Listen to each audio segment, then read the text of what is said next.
Father, we thank you for today's class. We honor your name. We glorify your name. We are grateful for yet another opportunity to be in the land of the living. Thank you for the gift of life. Thank you for the gift of salvation. Thank you for how you have sustained us, our family, how you have kept us to this point. But as I about to start this class, we don't really know how to go about today's class. As that you take control, take charge of everything. That after today's class, you conclude successfully and the class will be educative and everything that we taught today will be very understanding. But we ask that you be the one in charge. Whatever that will be any form of distraction or whatever that will be an issue today, let it be destroyed. Father, we start the class in the name of the Father, Son, and Holy Spirit. In Jesus' name we pray. Amen. So welcome again to today's class, and I'm glad to see all of us again. So I want to let us know there's a new student that will be joining us, not new, but you still join us on Thursday by God's grace. So he's not actually new per se. He's just one of my previous students, but he traveled, but he's back by God's grace.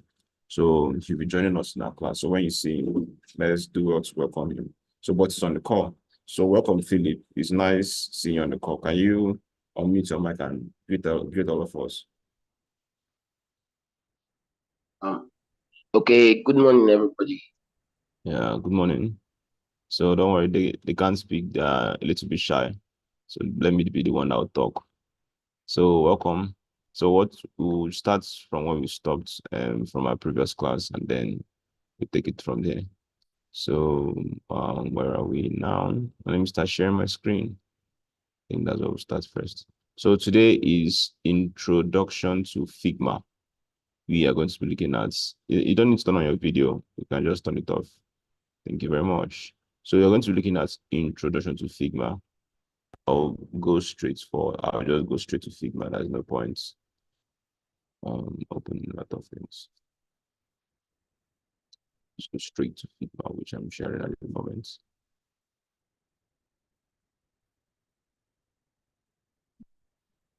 But once I'm done introducing Figma, then I will continue with the principles of graphic design, which is very important. The principles of, did I say graphic design? Forgive me, the principles of UI design. I meant to say UI design, not graphic design. So let's wait for Figma to turn on, which I'm doing now. Where are we?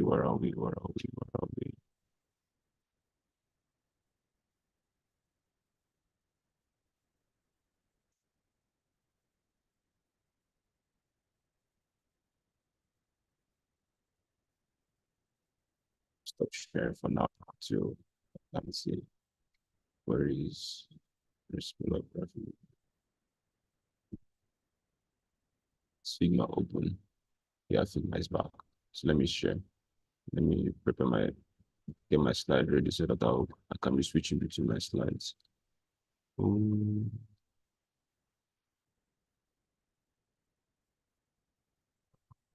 going on?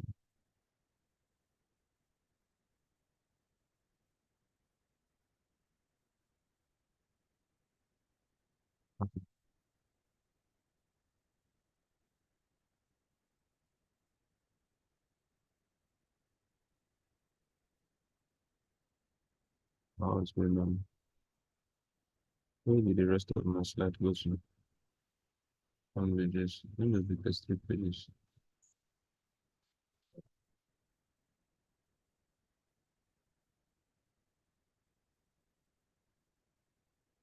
It's wrong. Is I'm coming? Let me settle. Let me sort out something.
Speaking of muted.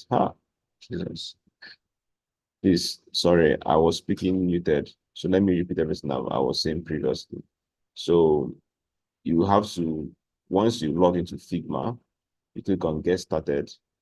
You click on, sorry, you tap on the home page, which is www.figma.com, which I've done that already. And you click on Enter. And that's where we are now. So you click on Get Started, and it's going to show you this.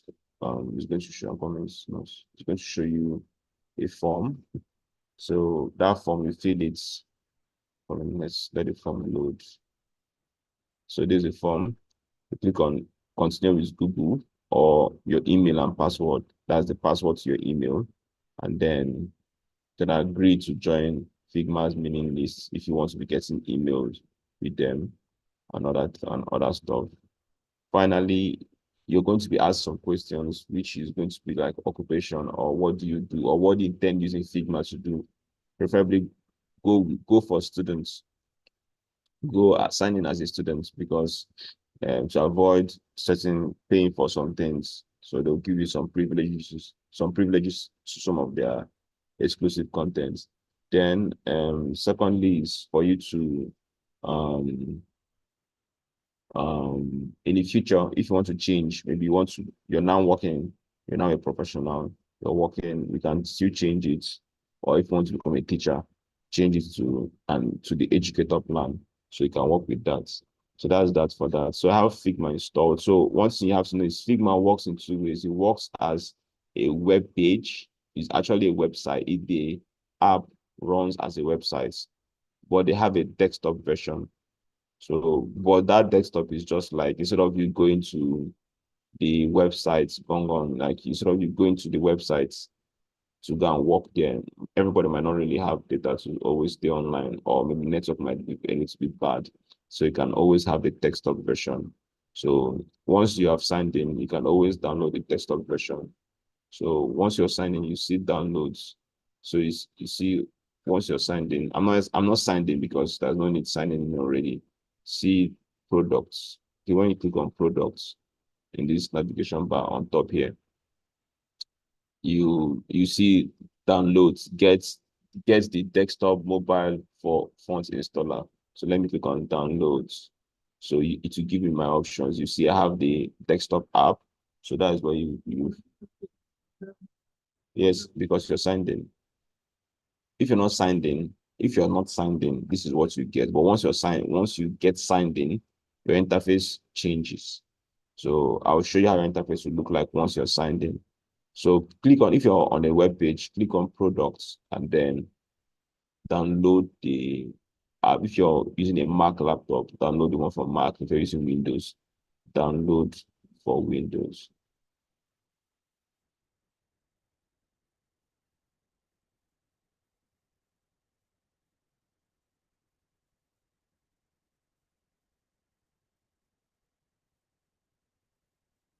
I'll finish that later. Is in I think is in their homepage. You're currently in your dashboard, but you have to go to Figma's homepage. I'll attend to that. Let me finish up with this. So download app for Windows and download app for this. So let me sign in, go to my own signed in account, and then we'll walk through how we can download if you're signed in. So Andrea, you with us? Okay. So that is where we are. I think it's going to ask me to log in. Yes, as suspected.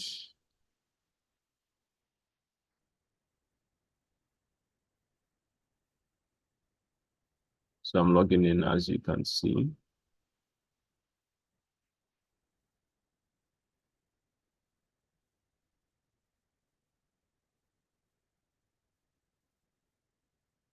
So it's going to show me how it's going to show me the dashboard, my own dashboard. That's where I have my own designs.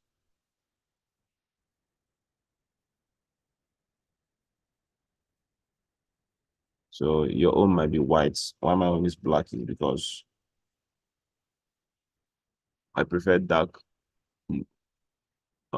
mode for the sake of my eyes. Yes. So this is how it is. So now find those downloads you're actually looking for. You have to scroll down and check it out from here. So now here, let me go to my drafts. Okay.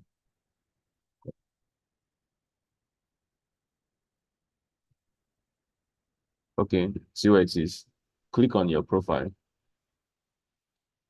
This is my profile. Click on your profile name. Then you see get desktop app. So click on that get desktop app. That's where you see it. Have you seen it? So click on get desktop app. It's going to download the desktop app. Android, do you have its my screen? You can exit it now. It depends. You can exit it. So when you click on get desktop app, it's going to download it. So you can try that now if you haven't done it already, you can try that. But if you have done it, that you're good to go. So I'm going to close this. Let me change this to theme. Let me change to system theme. So that's dark mode. So I said preferably always go for dark theme to for the sake of your eyes. If you're not color sensitive, it's fine. But over time is good. Please use very this white background used to if you work with white over time, it can be dazzling. So, but if you use dark, it doesn't really stress your eyes too much. So, how to change to dark theme is click on your profile, you see your theme, there's lights, dark. Why I use system theme is my system is set default to dark theme. So anything that happens on my system will stay in dark theme. So that's that for that. So let me open the desktop version. So this is the desktop version of the application. Here is the desktop version. So um so before I continue, are we in pace? Before I continue, are we in pace? Like are we in the same? Should I continue or do you want to is any question so far?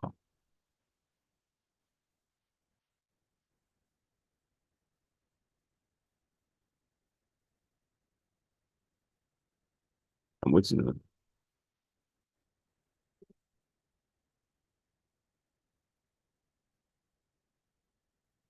So at the moment, what you need to do is to avoid to be in pace is if you're fast on your computer, you can be following and but if you're not, for the meantime, I'll just suggest that let's write down things, notes some of the key things I'm saying, and then try it when you get home or try it after the class. So, but if you can be trying and be looking, that's fine. But if you cannot, just don't bother. The video is there. That's why you're recording the class. Thank God I was not even recording itself. Pardon me. I need to continue recording the class. I didn't continue recording the class.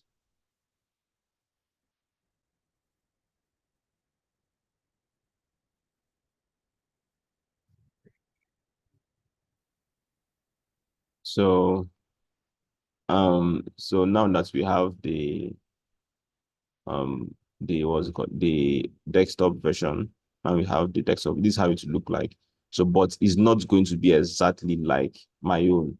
So don't expect my own to be like yours or at all at all. But the similarity is that you're going to have your profile here, you're going to have your recent files, your theme, your drafts, then your favorite files. Nothing is here. My theme. So you're going to have your theme, and then there's going to be a theme that is going to bear your own personal name. If your name is Nkiru, you see Nkiru's theme or something. When you log in, no. But for now, this is the most common thing, and then this is where you see your designs. So and I said in this particular ones, recent is what you've worked on what you have opened recently. That is the most recent things you have opened. Then drafts is your personal documents that you have worked on previously. So this is where all my personal documents works are actually. So, and then second, the third part is your theme. So your theme folder is the file that contains designs or projects that you're collaborating with. So you cannot collaborate with a draft file. No, any file in this draft, you can't collaborate. It's not going to work out. You can only share to people so that they can view it. But if any file in theme, like let's go to our class project. This is where we are going to be working our class projects. So in that place, like let's say in this particular theme, this is in any file here is going to be, you can be able to collaborate with more than one people as much as you can carry. You can be able to collaborate with them. So that's just the difference. Then we now have the community. So community is a place whereby people share their ideas, share their designs, and you can go there and explore. In case maybe you don't have any idea on about something, you can go to community. Community is just like Figma's own kind of Google search. It's their own search engine to search out, but it's not, you can't go there and start searching for something that is not UI UX related. No, it's something that is UI UX related, because if you search there, you won't find it. So that's all for that. I have a lot of tabs here. That's because these are the things I'm working on currently. So don't expect you to have plenty tabs. You still do the same thing. So if you don't see all this in your own, don't worry, you're safe. It's just, no, this is not a browser. This is the desktop version. Like this is the desktop version. Let me show you the browser version. This is how it looks like. See how the browser version is. There's a lot of difference in the browser version and the desktop.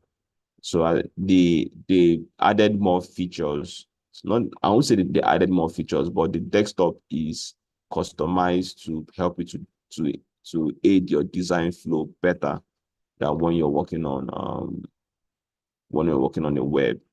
So I think what you can do is, since you're new to the software, try the both of them, and then you see the difference. You can experience it for yourself.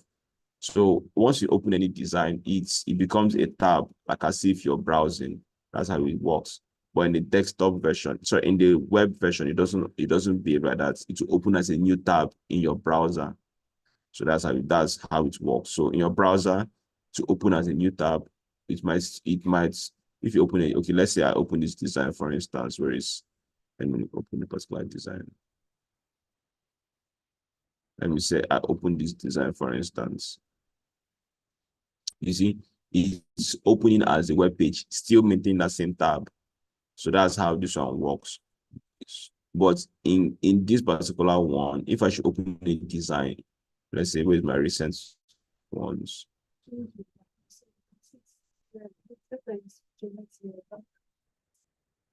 No, let's not use it. Can you use your screen? Use your screen. And the desktop is usually very, this projector is not very efficient. No.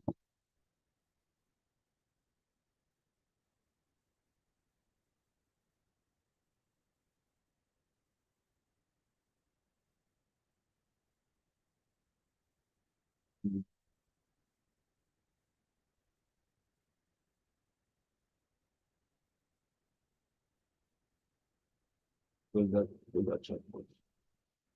No, because you're making this password. Close this chatbot and go to the person there.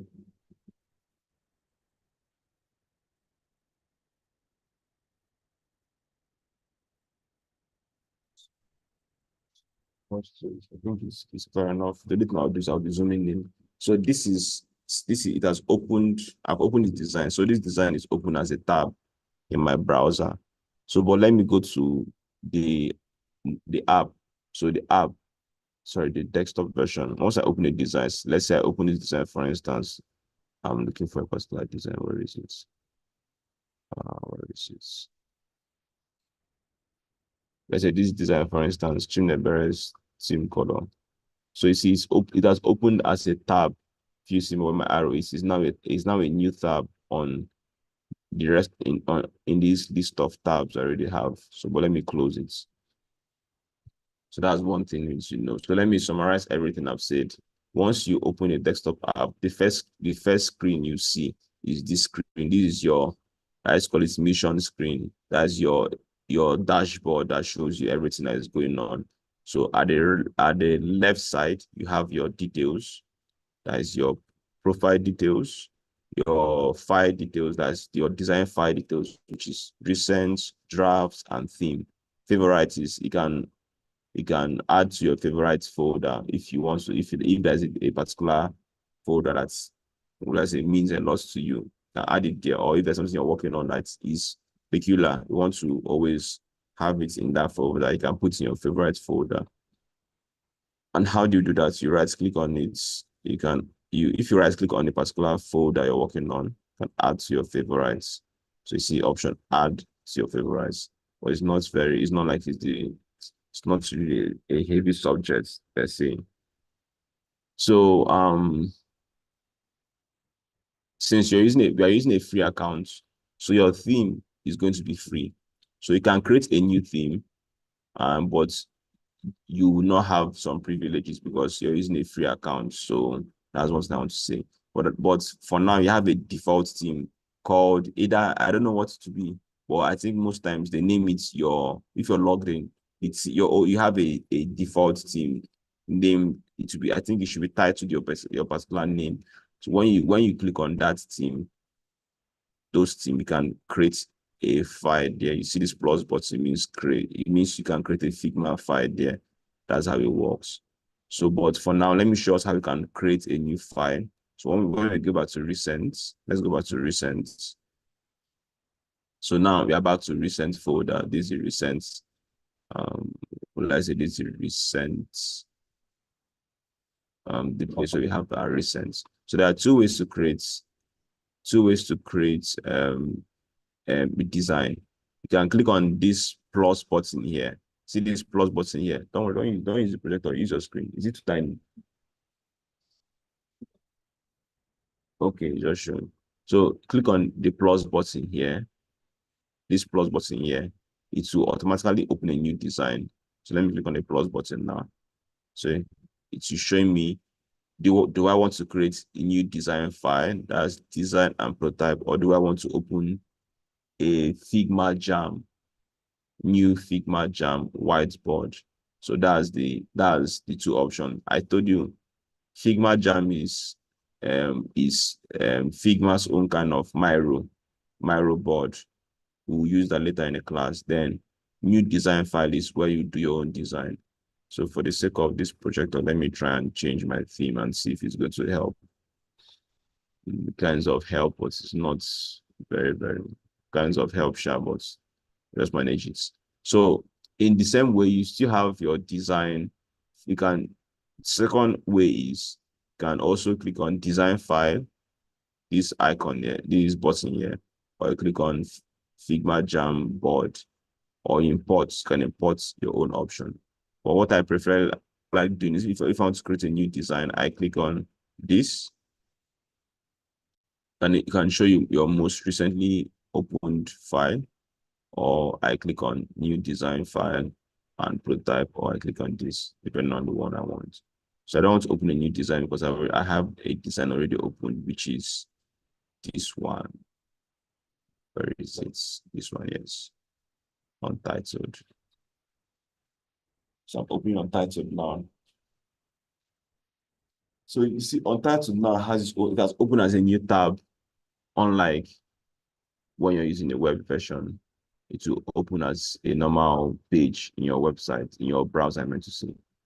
So, but now in the desktop, I have a new tab here. So this is how it looks like. So this is how I'm going to switch to dark mode because I'm not very comfortable with this this particular screen because the contrast is too much. Please pardon me. Let me switch back to dark mode.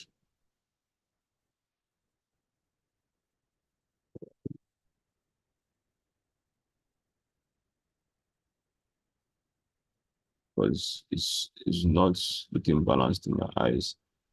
So please, preferably, I would like you to use your screen. And this one as a backup. So once you have, I'm going to delete all these things, or let me say I hide them. Let me hide them instead. Control Z. Let me hide them. Let me assume that nothing is a fresh design. So once you have a fresh design opened, this is how it's going to look like. When you have a fresh design file open, it will look like this. It's going to be your drafts by default. Drafts your personal folder. There'll be no actual name to it. So if you want to change the name, you can click on this drop down and rename, or double click on untitled. You can be able to change the name. For now, I'll leave it as untitled for the meantime. So I was saying previously that in Figma, there are the software is partitioned to 3 different layers. So the first layer is your navigation bar. Okay, let me say four different layers. Your navigation bar. So I'll say if you're in a kitchen setting, it's like this navigation bar is your, what is it called? It's your cupboard, your cupboard on top the the name. Let's say the up cupboard. That's what this toolbar, your navigation bar looks like. Or let me call it toolbar. So at the left-hand side of this navigation bar, this toolbar, pardon me, is your tools. Towards the middle is where you can name your folder and do other functions related to the folder or related to the file I meant to say. Then towards your left, you have your profile screen, you have your share button, you have your developers mode, you have your libraries, you have your prototype, and then you have your view. So that's towards your right hand side. So that's the first layer of this software. Second layer is towards your left. You have, I call it the left cupboard below. What I use is this is the place that contains all your elements in your design. So you have your layers panel. This is your layers panel. You have your assets panel. That one is advanced. We'll not talk about this for the meantime. You have your pages. If you want to open more than one page in this design, if you click on the drop down, you see page 1. You can open another page 2, page 3, depending on how much you want to open. So for the meantime, I just want to open only. I want to only have page 1. I'm deleting it. So that's for that one. Towards the middle, you have your, what's it called? Towards the middle is your work area. So this is your work area where you do your entire design. Any design you do have to be contained in your work area. Then towards your right hand side is your properties panel. So in this your properties panel, it helps you to control what is here. So this place controls what is here. So this place is like a bag that contains your entire elements in your design. Here it controls what is going on here. So you have 2 sections, which is the design phase and the prototype phase. So we'll talk about this in the course. What does it again? Yes. So let's not talk about the tools. What does the tools do? So if you click on this this Figma stuff that is here, it's where you have your menu. Well, once upon it's your menu, you can, like how you have Microsoft Word, there's a file section whereby you can open your file, your edits, your view, your objects, all those things. They have their own different use, but I will not talk about them because they're not very important to us at the moment. So I want to explain the tools. The first tool I want to get acquainted to is your move tool. Sit here. This is your move tool. So what this move tool does is it is very important that it's what is your control. Let me use the word. Without this your move tool, you cannot select, you can't pick, you can't do anything. So this is like the hand you use to do whatever I want to do in your design. There are two types of cursors or your move tool. You have your move tool. If you click on the drop down, you have your scale tool. I'll talk about what the scale tool does. Well, please, most bluntly, just know what your move tool does. It helps to select. If you drag, if you click and drag, you can select multiple things. You can select, you can pick, and you can scroll down and scroll up if you have a mouse, an external mouse. Next tool is your frame tool. So what does your frame tool does? If you click on your frame tool, it helps you to select the frame where your design will be contained. So, but before I talk about this frame tool, I want to talk about something. I forgot to say something. So, depending on the tool, any tool you select, this properties panel will change. So, in my move tool, it has export local files. There's no local files, local library, no local library, and then color. So this color you're seeing here is the color of this my workspace. So in this page, I can click on this place, this particular icon here. That is the color icon. I don't know if you're seeing this from your laptop. So if you click on the color icon, I can change to red, to blue, to white, whatever color I want. If I want it to be blue, white, whatever color, it's okay. But I prefer leaving it at that black because that's my preference. Not absolute black, but just moderate black. That's what. So the properties is not, since I don't have anything selected, is set default to black. The page set default to black. So that's why your page is black. So, but once I click on my frame, this is my frame tool. Notice here has changed. I have more options here. So let me talk about the options. I have phone frame. So this phone frame talks about the different sizes for where you can design your phone. You have a tablet frame, you have a desktop frame, presentation if you want to do a slide on Figma. You have your watch. When they mean watch, smartwatch, smartwatch. Like if you use a smartwatch, Andrea, you don't have a smartwatch, okay. Then paper is if you want to do a documentation. I thought the Figma does a lot of things. Maybe you want to type something. You have social media, Figma community. They have archives. So these are archives is where you see older frames. That are no longer, that has been, let me say, back, that is a little bit backdated.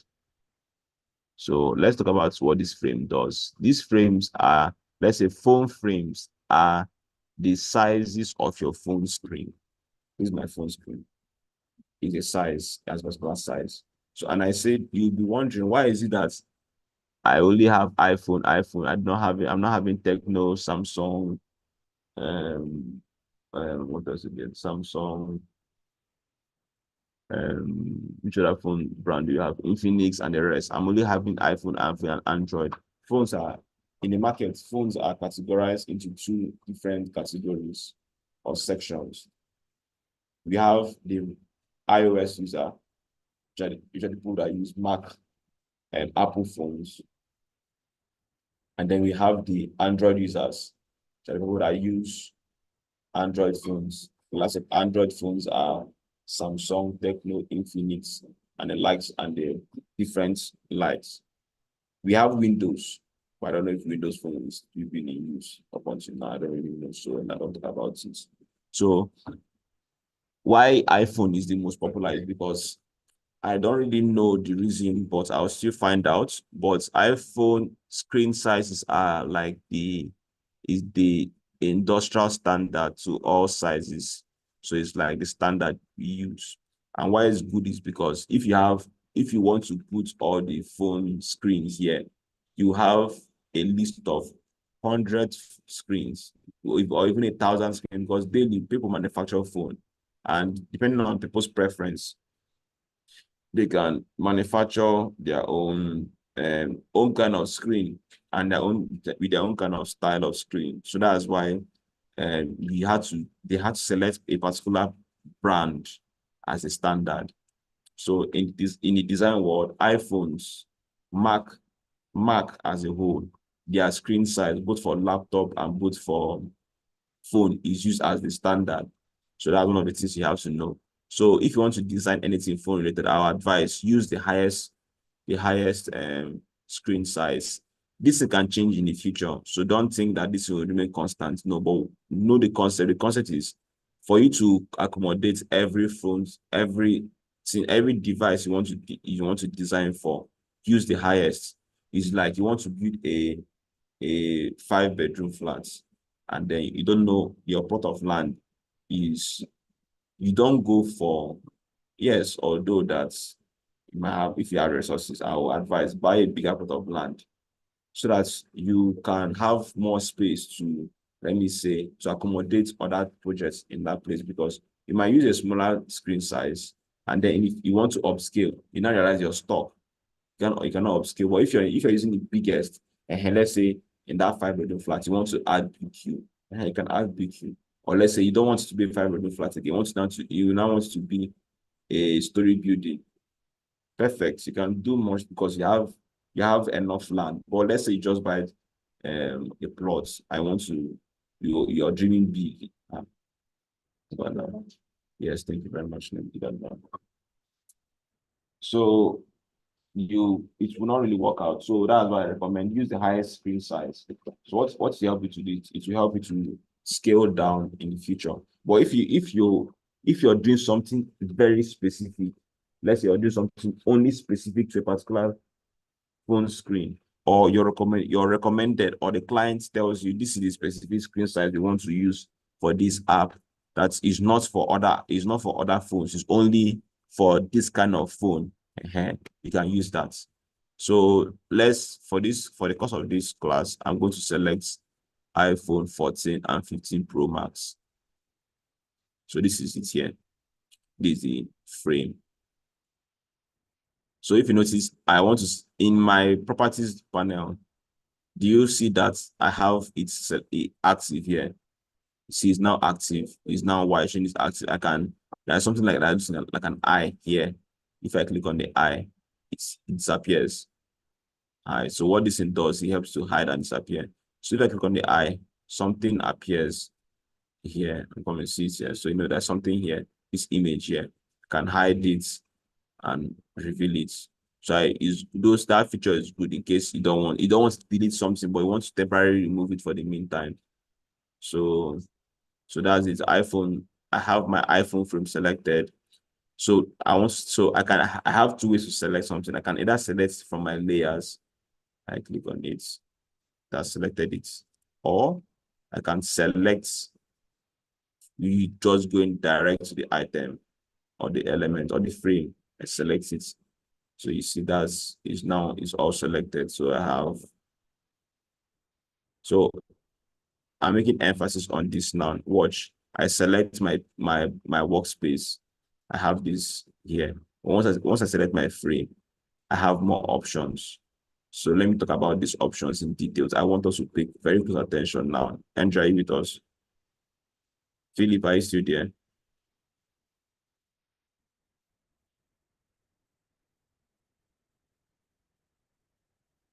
Hello. Okay. So so I want to talk about this in detail. So I want to show us this option. In this your properties panel, you see that I can change my frame if I want to. So just click on this frame. So I can easily change it to another frame. Once you click on frame, I can change the option here. See, I've changed to desktop now. Let's return back to iPhone Max. That's one thing I want to show us. You can easily change your frame here. You can change the orientation from vertical to horizontal to landscape. So depending on what you want to do. Next is position. See X and Y. If you did number line, in mathematics, we had number line. We have from 0 In the horizontal axis, you have from 0 to infinity. In the vertical axis, you have from 0 from the origin to up. So this is what this number line does. This helps shows your position. So imagine your screen is divided into 4. So in the middle here, let's say here is the middle. Okay, let me do this. Let me do that. There's no point. Let me demonstrate it using this.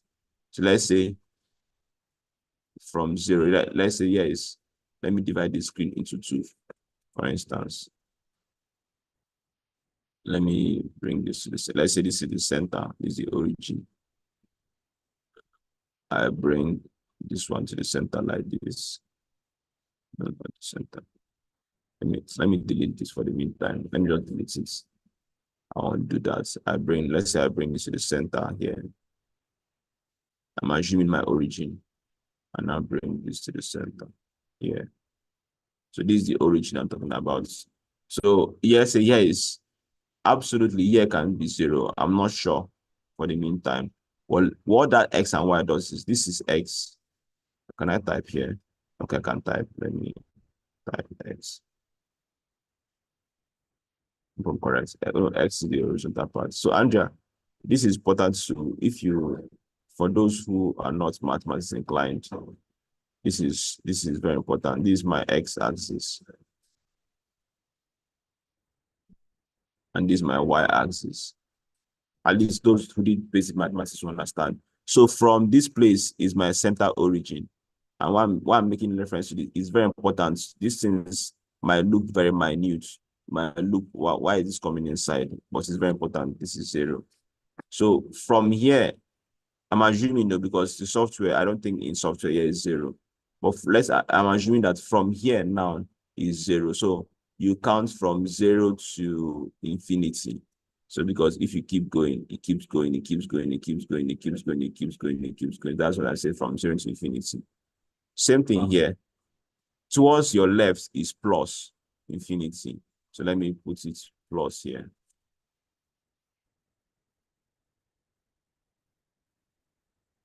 Same thing here. Towards this part is plus.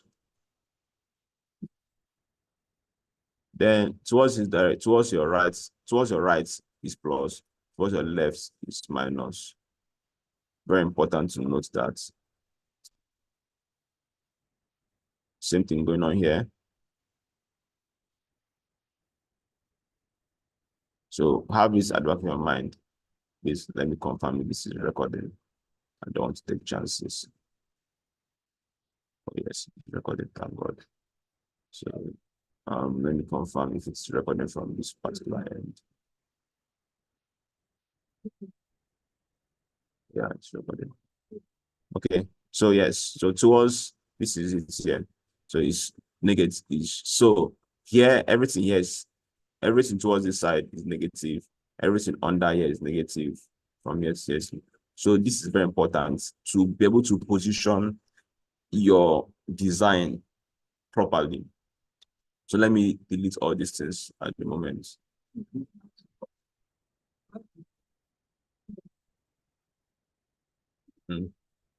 For now, let's not focus on that. But for me to be able to draw that ruler, how I did it is, from you have a default ruler here. See how you have a ruler on top, and you have a ruler down. So how you do that is, you just drag it, brings out a ruler, and then you drag it, brings out a ruler. So that's how I did it. We'll still talk about that in details later on. But I was just trying to show us an example. So that's why I did all those things. So let me undo everything and bring back that design. Let me bring back that design that I had.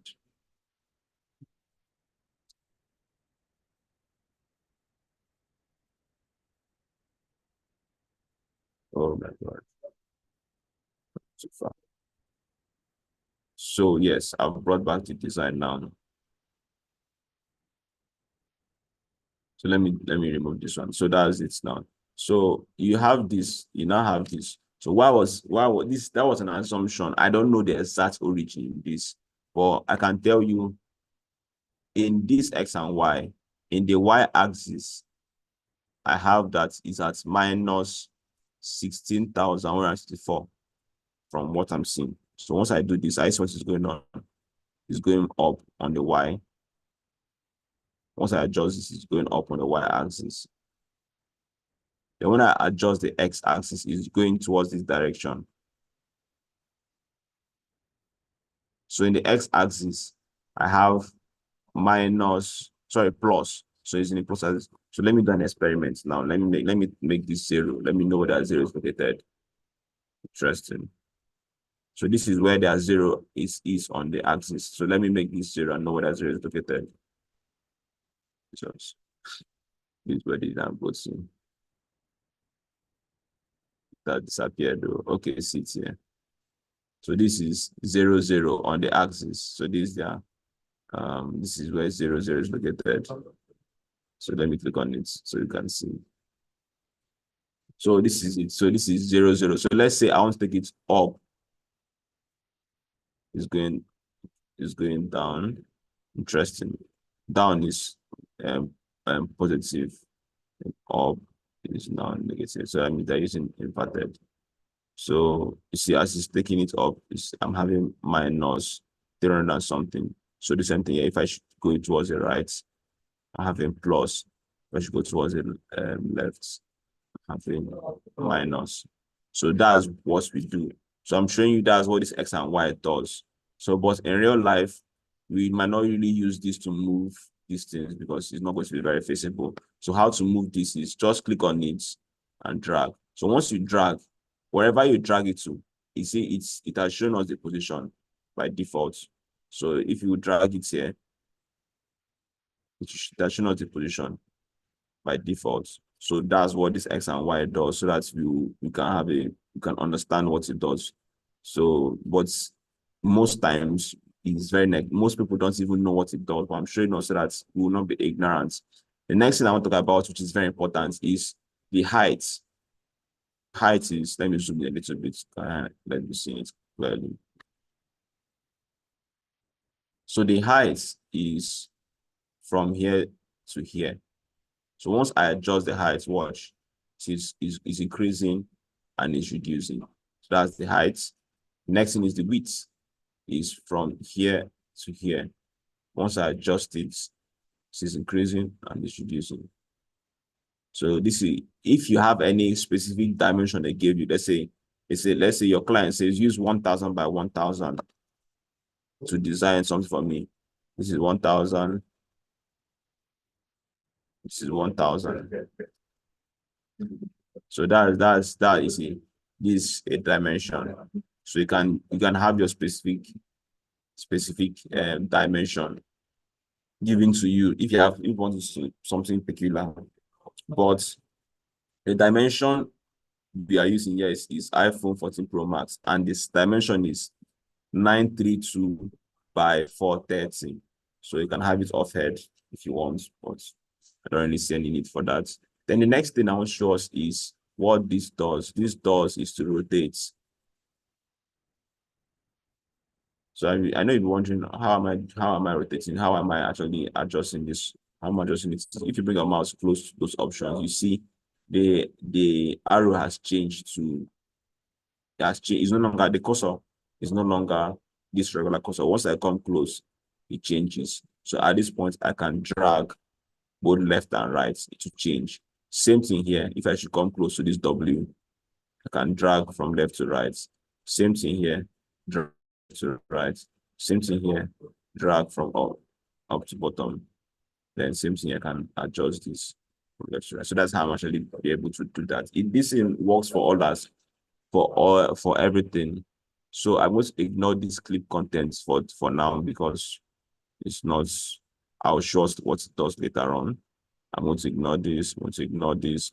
Then I'm going to ignore this. It's not necessary for now. What I want to emphasize on is fill. So what this fill does is your color. I can change the color of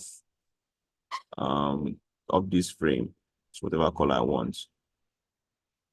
Blue, black, whatever color I want. I can adjust this. What color I want. Then that's something we called the opacity. So this opacity, it can reduce the intensity of, this is white, but I'm reducing the intensity of the whites. is now more transparent. I'll show what this thing does as we go on designing.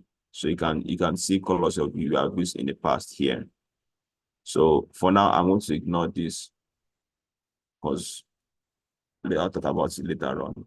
So I've shown us the basic workflow of this. I've shown us what your move tool does. It helps you to move this.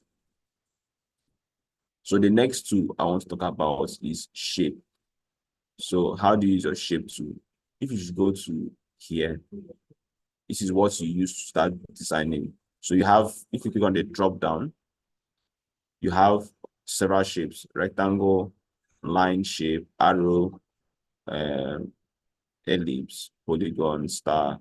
So most of the times what we use very often is rectangle and ellipse. Ellipse is circle. So, but why I'm calling it ellipse is because circle is a perfect ellipse. So I go to rectangle, and now once I click on rectangle, drag inside this your frame. This is your work area, please. This is where you're now working. I now drag my rectangle inside it. Whatever how you want it to be. Wants it to be like this. Wants it to be like this. It's not dependent on you. I now drag it. So have you noticed I've added, see the different after. There is no shape. Here is just normal, like this. Once I add a shape, see, here has changed. It's no longer looking like the way it's before. So it shows that this thing changes depending on what you're doing at the moment. And I want to pay close attention. See my mouse now. In that frame now, do you now see that this rectangle is inside that frame I created? So this frame is like a container. If I should hide this frame now, see the rectangle here, rectangle 36 is this rectangle selected there. If I should select on this rectangle now, I have it selected there. So it means that this rectangle, this frame is housing this rectangle. And if I should hide this frame, everything here has disappeared. So nothing is left again because this is the house of that rectangle. But watch what happens if I should remove this rectangle outside this frame. Watch. Are you seeing that it's now above this particular frame? Are you seeing that in the layers, the rectangle is above it? So it means if I should hide this, it's no longer in the house again. If I should unhide it, or there's not gonna hide. If I should reveal it, it's no longer there. But once I bring it inside, is now housing this rectangle. So let's now off it now. So this is it. So let me show another way you can do that. You can actually remove this thing. Let's say I want to be in this position, but I want to remove it from this frame. Just in your layers, drag it outside it. Just drag it outside. Let's say I want to drag it to the top. It's not to the top. I can still see it, but once I drag it below, I can no longer see it again. Remember in the previous class, I said if you should anything, these layers works in layers. If it's at the top, anyone above the other will show. So let's say this is at the top, this rectangle is above this phone. It's no longer inside it again. No, it's above it. So it means that even if I hide this, this particular frame, I can still see this rectangle. But once I bring it below, so you see, I can't see it any longer again, because it's below it. But once I hide it, I can still see it. So you see, you see it. This is how it works. This is how the layer works. So the logic is above reveals, below any item hides it. So it can be vice versa, but you might not really notice it because since this is bigger, even if you put it above, it hides it below. So it's still the same thing. This can still come below, depending on how I want to do it. So please, these things are very important.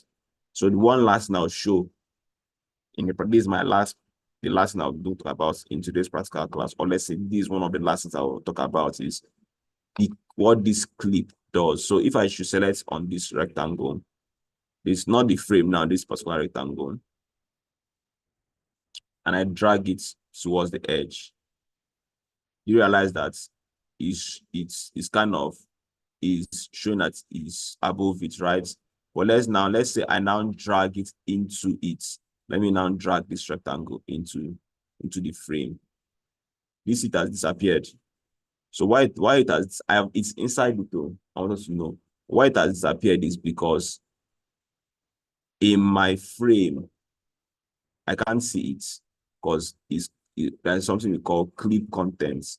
So what this thing does, it helps cut out anything that's within your visible range. So if I should unclick it, I can see it. If I should click it, I can now see it. So let me show what this thing helps us to do. Select this thing now and bring it closer. So what this thing helps us to do is, we are imagining that this is our phone screen. And you swipe in your phone screen, you used to swipe, right? You swipe through and swipe up and down. This is what this thing does. Let's assume that this is a roll, a card, design. Watch them, see what's going on here. This is what this clip content does. So it's going off. So are you seeing? I'm having that stuff that looks like as if I'm swiping through. So let me take it like this. So can you see? It's giving that scroll effect. So let me select all of them, for instance, now, and bring it to center. No, not like that. Let me group it. I'm just trying to show you something. I'm going to do something that is advanced, but don't worry. I'll bring it to the center. So this thing shows you that in this phone screen, I can scroll through this. But if you want to have a better view of it, select the frame, click off, toggle off this clip content. Then you can see, I see that you can see it here. So, but once I click on the frame and toggle this back, I have this selected now. So this is what helps us to do this particular function in this. So that's why it cuts things out. Then if you be careful with doing this, because let's say I mistakenly drag it out. It's no longer, I've removed it from the frame. It's no longer in the frame again. It's now on its own. But if I should drag it inside, I've now dragged it back into the frame. It's now there. So this is how we can be able to do a scroll function. Let me do something. Let me show you that scroll function, how it works. Just don't bother about this thing I'm doing. No, I'm just demonstrating something. I want to summarize everything better. I'm doing something. I'll show you all something as I'm doing this. Just wait. Don't be disturbed. This is not I'm teaching. I just want to demo something for us.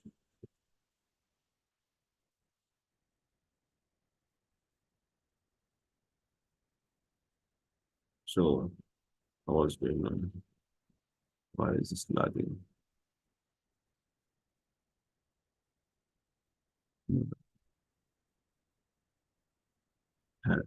So I'm coming. So let me do a prototype of something. Now, I think this at this point, when I say prototype, it now make more sense to you. Now let me show you a prototype of this now. I'm talking about prototype. Let me show what's output. How it looks like on Figma. Oh my god. Yeah. So this is a prototype on Figma now. So assuming that this is a phone. So watch. I see. I'm scrolling through it now. That's what I was trying to show us. I'm scrolling through. This is a prototype. Even on my phone. Let me open Figma on my phone and show us. I have Figma installed on my phone. So that you see. So this is what we call. So maybe if you're showing this to your clients say, oh, I don't really want this thing to be scrolling. Or can you remove the scroll option? Then you remove it before you even start the full development. So let me open it on my phone and show us how it looks on my phone. So this is it. Let's open my phone. So this is the prototype on my laptop. So if your laptop is touch screen like my own, you can still do that. This can behave like your real phone. So now I have my phone selected. Let me mirror it.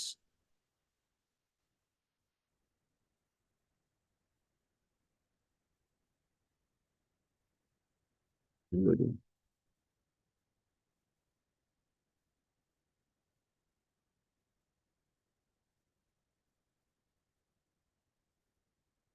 It's coming. It's loading on my phone so I can show us how it works.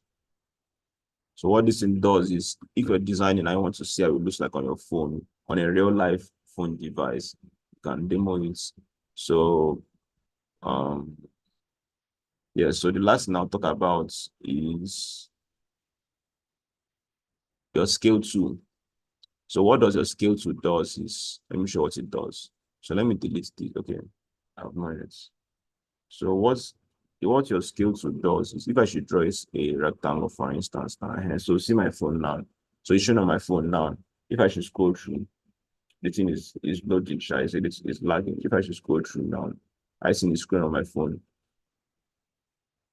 So I can see how it responds on my phone real time. So have a look. If I scroll on my phone, see scrolling through. So I have a mental picture of how it's going to look like. And it will also be, if you can see on my, I don't know if you've seen this. Oh, yeah. Or go on the shoulder. So perfect. So it will give you a mental picture. My phone brightness is a little bit slow. So you can see I'm scrolling through. Same thing here if you should.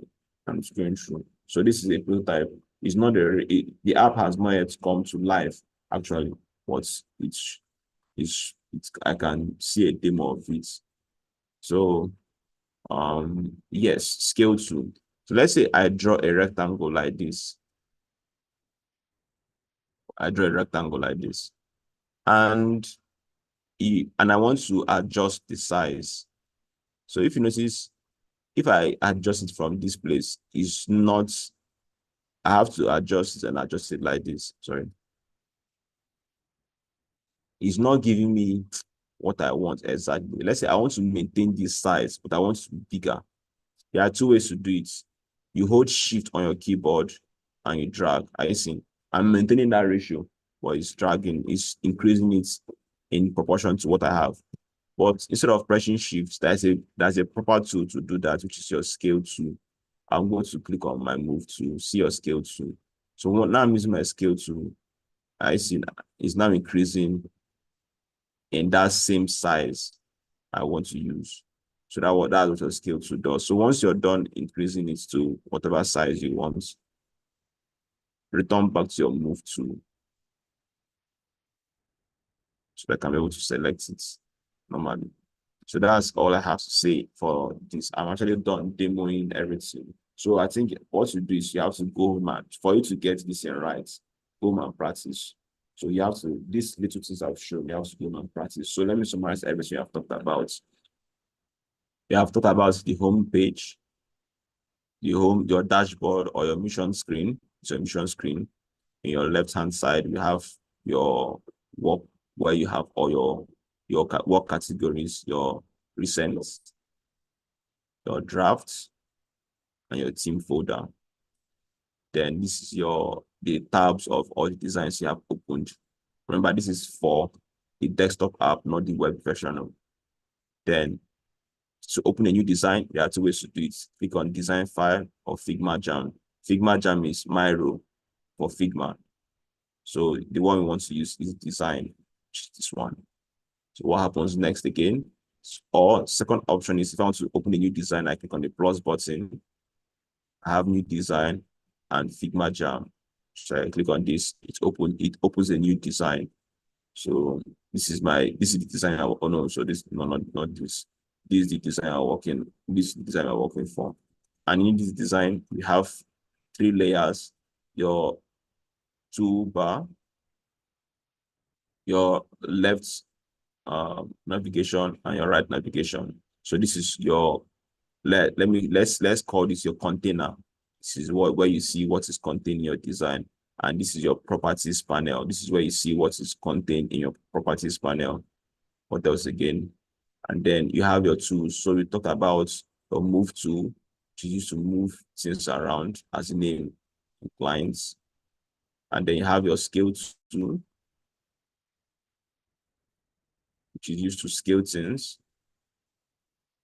either reduce and increase, and what scale tool does. Then we now have your frame. Your frame is used to draw frames. Let's say I want to draw a desktop frame.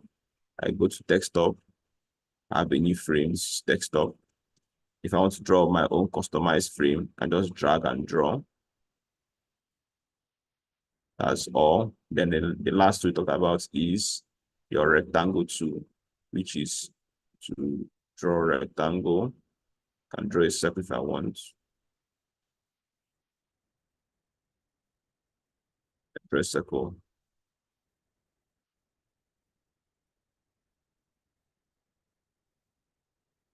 Draw a circle I want. Then the last thing I want to draw is what does the layers panel do? Let's say this circle is orange, for instance. Let me make it orange or red. Let's use red.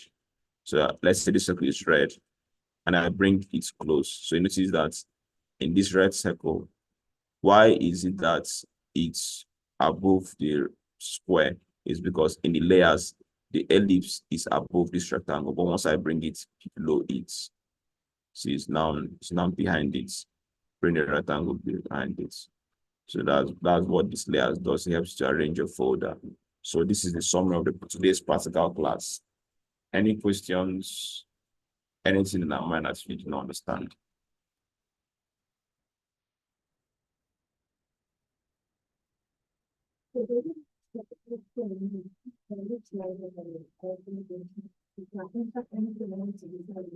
Yes. Anything you want to design. Okay, I understand what you're saying. Phone screens. You know, when you're scrolling through your phone screen, you're scrolling up and down, right? You're not like if your phone screen does not accommodate left and right, because the only thing you can do is anything you're scrolling left and right will have to appear from nowhere, right? You can't scroll. So what you do in this scenario is that let's say what you do is you adjust this is a very futuristic question, but I'm glad you asked it. You select your frame and adjust it down. And then let's say I'm adding content, for example, I'm adding this is content. Let me assume content now. Oh my God, sorry about that. So let's say I'm assuming content now. I'm assuming that this is the content. So I'm just doing a little low fidelity of just something like a content. And let's say I'm assuming this is the content now. And we extend beyond what we have here. I'm just trying to think what that you're talking about. It leaves your page now, for instance, now.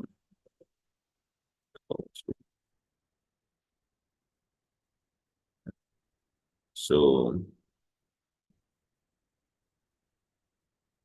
in that, let me play the prototype now so you see what is going on. So watch my full screen now.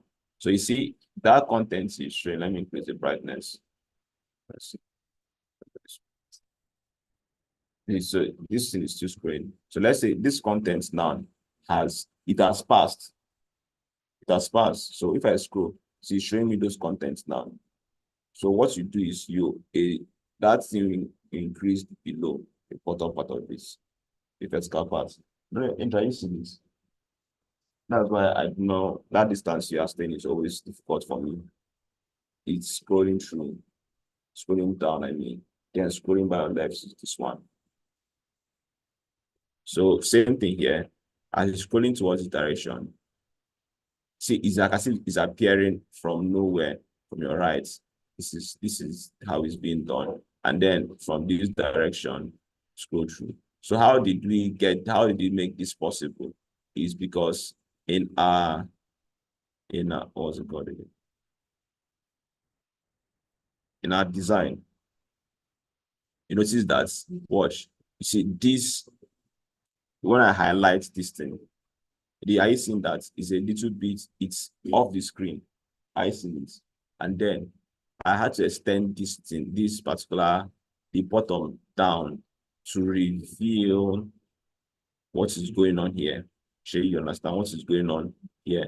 But let me show you an example. Let's say you understand this thing properly. Let's say I scroll up. You know, since everything is not hiding everything, right? So let's say, but they are still there. It's not mean that it's no longer there. In my phone screen, you realize that it's now smaller. You know why it's now smaller? It's because it's no longer the screen size. So that's why I say it's better that you overshoot than you don't get that all. So let me increase it so to fit in. So as I increase it, you know, it's fitting to my phone screen size. It now fits.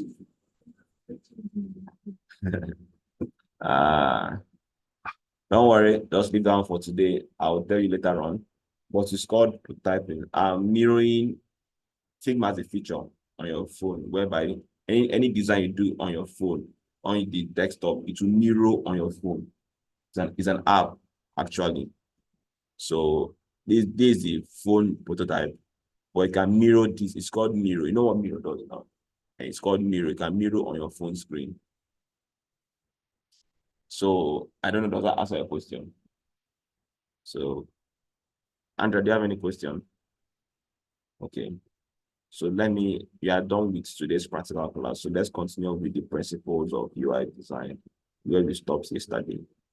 So since there is no question, my advice is please, after this class, if you don't have anywhere to go to, just stay and practice this thing, because if you leave it for long, you might forget some of them. So that's why the recording is there to bring us back. And our advice you, please don't always depend on the recording. Do you know why? Because you might not have time to go back to it. Reality check. So after the class, is good that you practice this. So let's now conclude with today's theory. Let's say today's theory. Let's conclude with the principles of design, which I want to talk about now. The principles of UI design. So we stopped at lines in the last class. So we're now going to talk about shapes.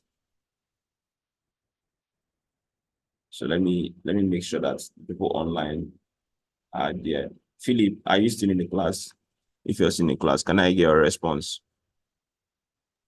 Yes, sir. Okay, that's great. So any question from your own end? Nah, no question. Okay, so I should proceed, right? Yeah. Okay. So the next principle of design, UI design I want to be looking at is your shapes. So shapes are like characters. If you watch a movie, every character has their own characteristics. So shapes are your characters in your design, and they are your characteristics. So over time, design is a mixture of psychology, arts, and science. Over time, people say that circle is characterized to feminine gender or something being feminine because of the smooth um, nature of it. Square most times is regarded as something that is masculine because of the, how would I say this, the the structure. It has a firm structure, and then triangle is regarded to deity, something spiritual because of how it looks. It looks balanced at all edge, but it's amongst all the shape, it's one that has a very straight characteristics. So that's this. So once you use circle shapes, circle denotes something that is in a community, something balanced, but not something stable. Something can be balanced, but not stable. What I mean by stable is that if you bring a ball now and keep it somewhere, it will roll, right? That I mean, it's balanced, but it's not okay. Maybe it's just English. But what I mean by balance is all edges, all sides are the same, but it's not stable in terms of dynamics. You can easily move. But once you bring a square, let's assume you bring a box now. That place you kept it, even if the place is upside down, I'm overrating. It will still maintain that unless if your web placing this to maintain before it will turn over. When I mean turn over, before you turn it over, you have to add it to false because it's balanced as all sides. Same thing with rectangle, it's balanced outside, but rectangle has a very strange nature because it has three sides. So I think that's all for that for shapes. So I was saying that shapes have that meaning. So when you're using shapes in design, is know what you want to portray. So next thing is size. So size is relative to other shapes.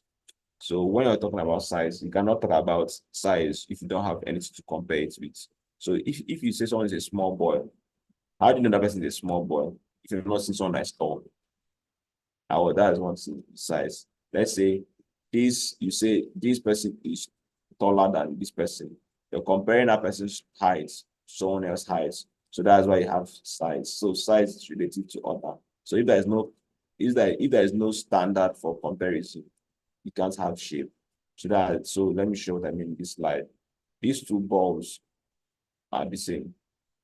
But this is that you can say that this is smaller than this one because of you're comparing the two of them. So you say that if it's your standard, you say that this ball is smaller, right? If it's your standard, you say that this ball is bigger, right? So depending on your reference points. So it just is like visual illusion. What it just means that you added a bigger ball to that smaller ball that you have here.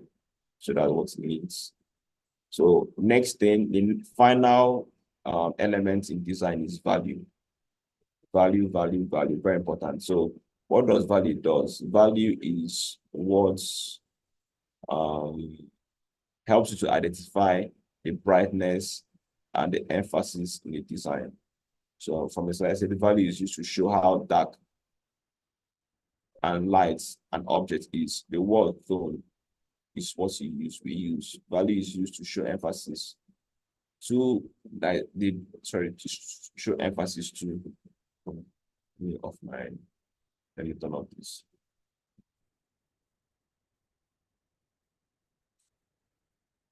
The brighter and colorful an object, the more attention it gets than a fading color. So let me ask this basic question.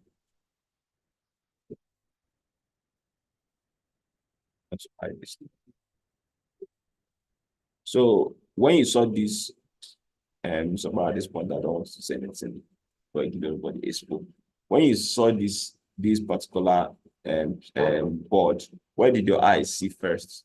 What draw your attention first in this particular slide? So Andrea, you go first, and then Sikirin go next. Which one? This one. Which this one? This is the one that caught your eyes first, right? Okay. So which one caught your eyes first? Which one did you look at first?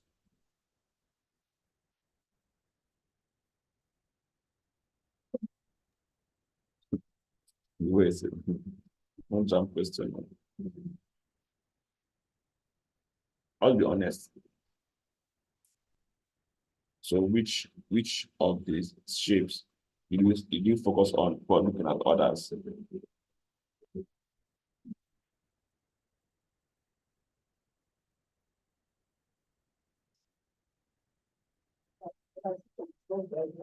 No, it's not. I'm not saying that.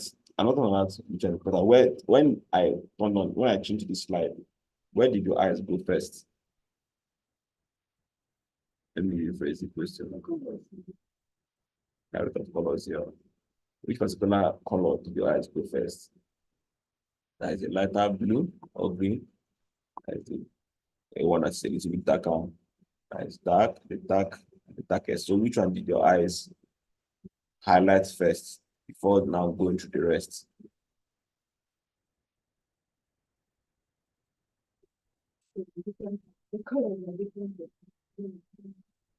Regardless of your screen, like where did your eyes go first? Right.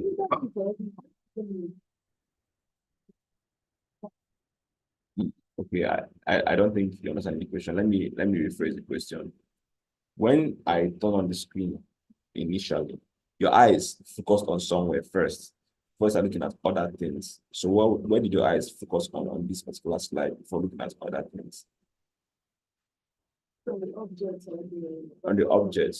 objects precisely because there's a white background.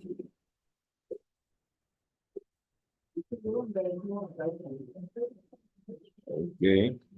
Well, it seems like you're not too sure, but it most there are actually two. The answers here there is no specific correct answer.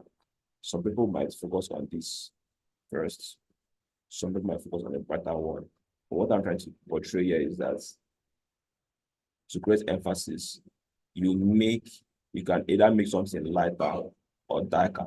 So it gives you a sense of emphasis. So you can either look at it from this direction, or you can start from the middle. Maybe the middle part got your interest, and then go this way and go this way.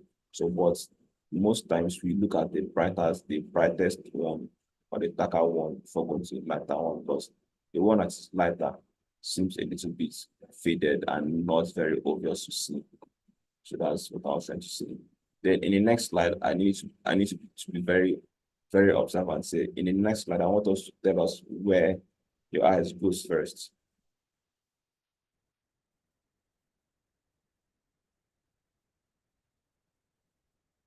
So Andrea, go first.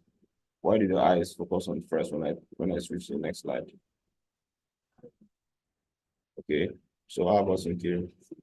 Okay, yes, that's the biggest thing in that slide. And your eyes will see it clearly before you start looking at this. So I've used, if you notice, I use color to show emphasis here. But in this place, I now use applied color and size to show emphasis. So if you look through in these directions, like as if the boy is becoming small and disappearing, right? So that's one of the things we can do. No, I'm not saying that you choose a better color. That was what I'm saying. I'm saying to create emphasis, brighter colors gets more attention than a fading color. Yes, I'm not saying you should use better colors. So I'm saying that if you want to make something the most obvious in your design, make it brighter. And then if you want to make something the least obvious in your design, either you make it smaller or you reduce the color of that, the tone of that color in your design. So that's what I'm trying to talk about. So the last thing we should conclude with, I'm not finished up everything, is so you're done with UI elements. So the next thing we're not talking about is the UI principles. So which we are now the UI principles are what's going on, why is this like this? Okay. So I'm just going to highlight it, which is first is contrast, and the next one is consistency. So you are done with the elements. Elements is your ingredients. So now is how do you now cook your food? Typography, color, visual hierarchy, spacing, repetition, alignment, and proximity. So these are the UI principles we're going to talk about. So the one I wish to end this class is contrast. So contrast is defined is what we use to also show emphasis by using opposite elements. So what do I mean is in contrast, when I mean opposite element, remember element of design are shape, size, color, value, and lines. So opposite elements. So contrast is defined by placing the similar elements such as color, shape, and value in a design to make specific elements stand out and draw my attention. I wanted to ask us, okay, before now, I actually made a mistake, but it's good, Sha. So before this definition, what do you think contrast is to be?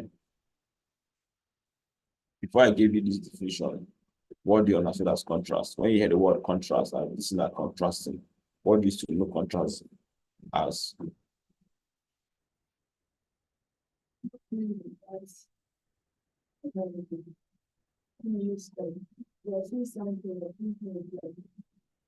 Okay, so it means, so if you can spot something initially, say that the contrast is higher.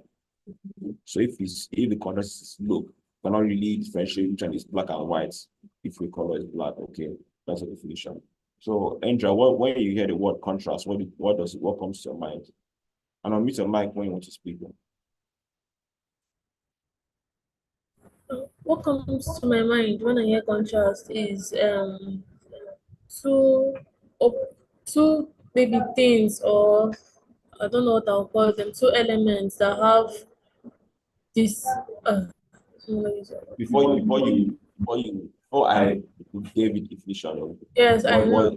okay. So it's like two different things that have opposite features, but then they're like side by side or placed together. Okay, so that's fair enough.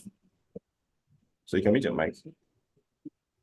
So next, let's talk about, so what we can use to create contrast is we can use size, color, font, line thickness, location of block or elements on the screen, spacing between elements, and shapes. So these are the things. So if you notice, these are all the elements you can use to create contrast. And contrast is placing the opposite characteristics together. So let me show what I mean. In this photo, what catches your eyes? What draws your interest in that photo? Okay, yes, it's not very clear what's on your screen because it's clear.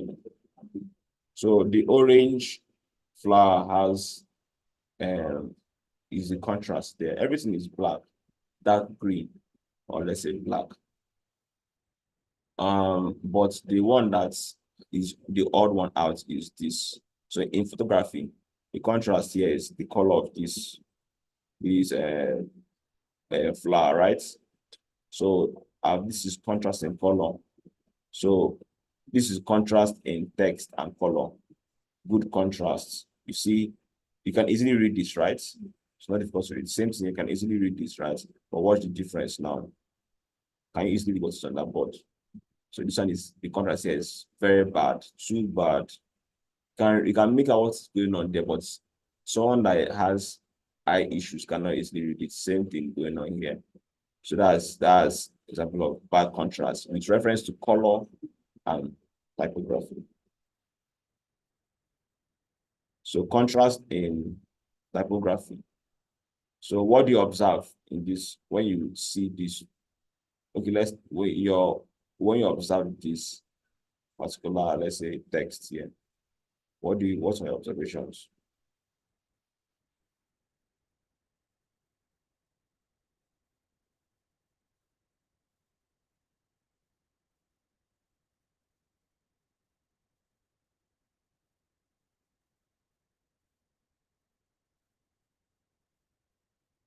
Andrea, go first.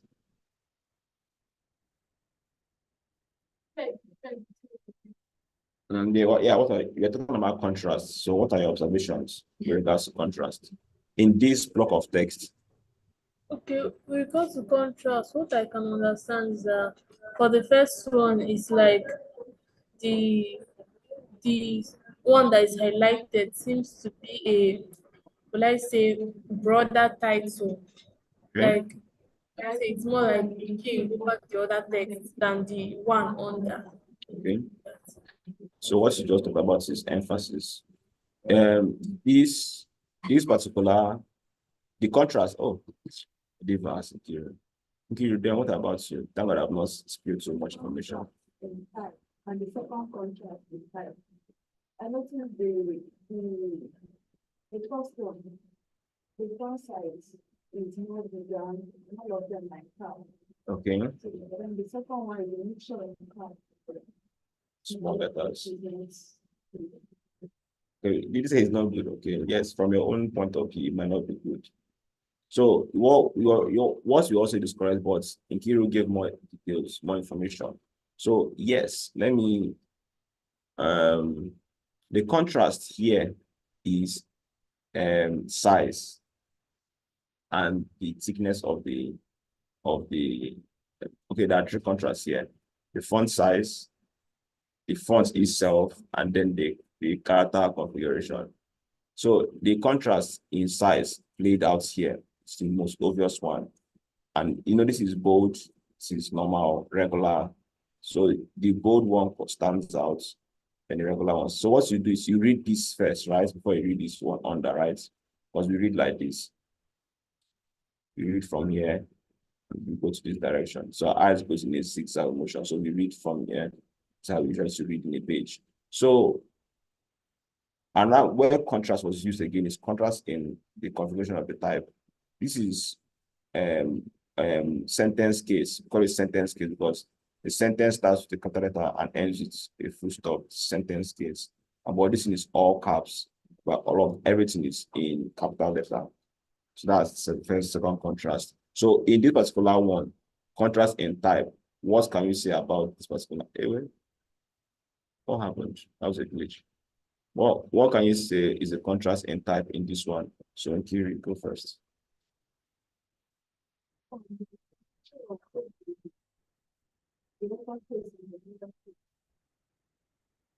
So,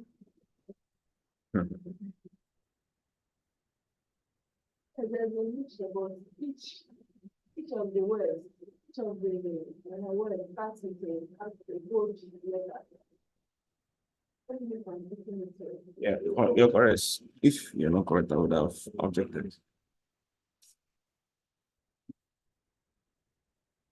Oh, this is nice. So each of the words starts with a gold sentence, or a gold word, or a gold letter. And ends with a small letter. Yeah, so you're correct. So, Andrea, what about you? What's the contrast here?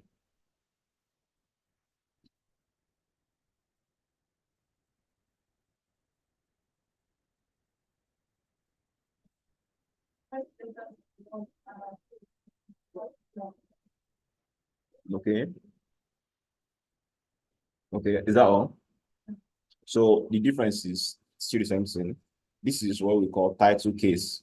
So in title case, it means that every phrase in the title, every word starts with a capital letter, unlike this is all caps. So if for those that I may say informal letter, formal letter, and informal letter, let this one be upper. If you're giving a title, so if you're writing everything capital letters, so that's what this just means. So in typography, if you're giving a title, this is title case, you can make everything all in, let everything start from caps, all caps, sorry, not all caps, small letter was title caps, that is what we have here, and bold. And then this is your next line of text below. So, are you serious? Okay, that means my question was out of overspilled. So we'll be ending here. So in summary of contrast is size. I was saying that size is big and small. Shape is similar shapes. Value is bright and bright and low. Bright and the one that's not brighter. Then color is just different colors. Everything is blue here, and then orange. Then space is whereby when you now have everything close together, and then one is not in the same group. So one thing I would like to say when I think contrast is all about one being the odd one out. If there are multiple odd ones out, like if you have a lot of things that are not that are the ones that are the odd ones out, so you've lost your contrast. So if you're trying to use contrast in the design, make sure everything are in the same group and bring one and remove it out, because if you're doing contrast in size and you have a lot of sizes going up and down, you will not really get that contrast form. So that's what I'm saying. So make everything be in this make everything uniform and break one. Like assuming I have this big, some small, I'll just be confused. But I noticed that I have this connection in space because these are together, they look grouped together, and this is the odd one out.